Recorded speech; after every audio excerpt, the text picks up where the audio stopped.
Imagine this. At just 32 years old, one man had conquered more territory than any human being before him. He defeated the mighty Persian Empire. He founded over 70 cities. He was undefeated in battle. His soldiers worshipped him. Kings bowed before him. Some even called him a god. But in the end, he died alone, paranoid and broken, far from home, with his empire already starting to collapse around him. This is the extraordinary, bloody, and ultimately tragic story of Alexander the Great, the ultimate rise to ruin. Alexander III was born in July 356 BC in Pella, the capital of the Kingdom of Macedonia. His father, King Philip II, was a brilliant military reformer who turned Macedonia from a backwater kingdom into a major power. His mother, Olympias, was a fiery princess from Epirus who believed her son was destined for greatness. She even told young Alexander that he was the son of Zeus himself. From a very young age, Alexander was trained like a warrior prince. At just 12 years old, a famous story happened. A wild, untamable horse named Bucephalus was brought before King Philip. No one could ride it. Young Alexander noticed the horse was scared of its own shadow. He turned it toward the sun, calmed it, and mounted it successfully. King Philip was so impressed he told his son, "My son, you must find a kingdom big enough for yourself. Macedonia is too small for you." At age 13, King Philip hired the greatest mind in the Greek world, Aristotle, to tutor Alexander.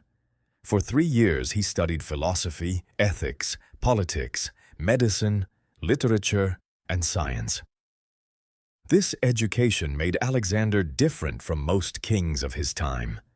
He didn't just want to conquer, he wanted to spread Greek culture. But tragedy struck in 336 BC. Alexander was only 20 years old when his father, King Philip, was assassinated at a wedding. Many suspected Olympias or even Alexander himself was involved, though it was never proven. Suddenly, the young prince became King Alexander III of Macedonia. Many Greek city-states thought he was too young and weak. They would soon regret that mistake. Alexander acted with ruthless speed. He marched south and crushed a rebellion in Thebes. He completely destroyed the city as a warning to all of Greece. The message was clear: do not test me. With Greece now firmly under control, Alexander turned his eyes east, toward the enormous Persian Empire, ruled by King Darius III. In 334 BC, at the age of just 22, Alexander crossed the Hellespont into Asia with approximately 40,000 infantry and 5,000 cavalry. He was heavily outnumbered, but he had something the Persians didn't: speed, genius, and the will to win at all costs. His first major battle came at the river Granicus. Against all advice, Alexander led a daring cavalry charge across the river and won a decisive victory. 1 year later, in 333 BC, he faced King Darius himself at the Battle of Issus.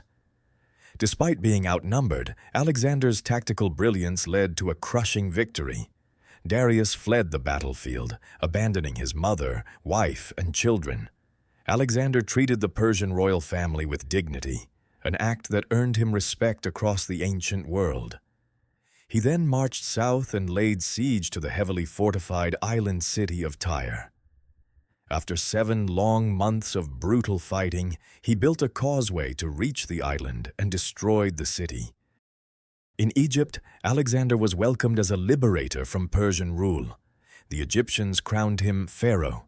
While there, he founded the city of Alexandria, which would later become one of the greatest centers of learning in the ancient world.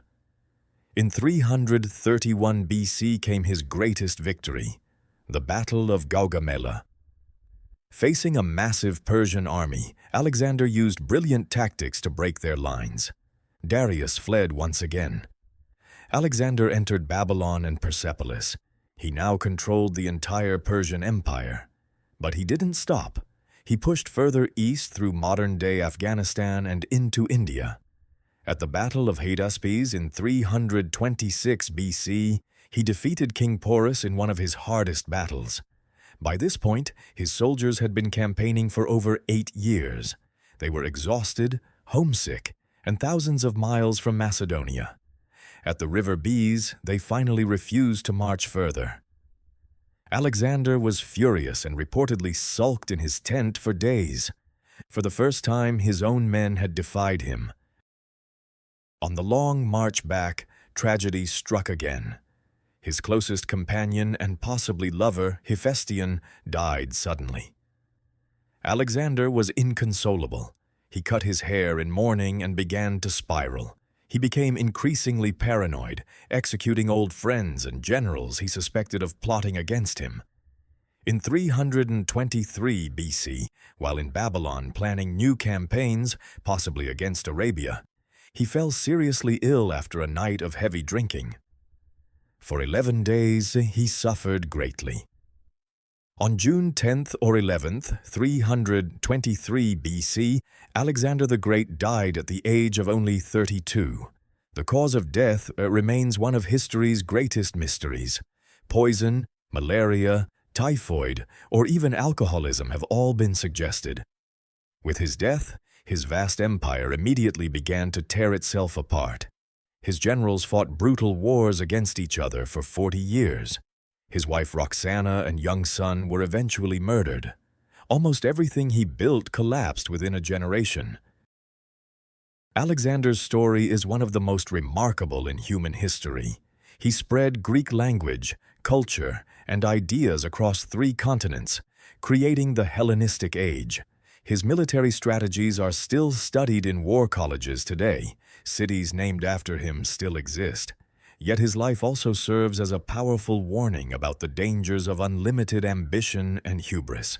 From a boy who tamed Bucephalus to an emperor who died young, far from home, watching his dream crumble. That is the eternal truth of power. The higher you rise, the harder you can fall.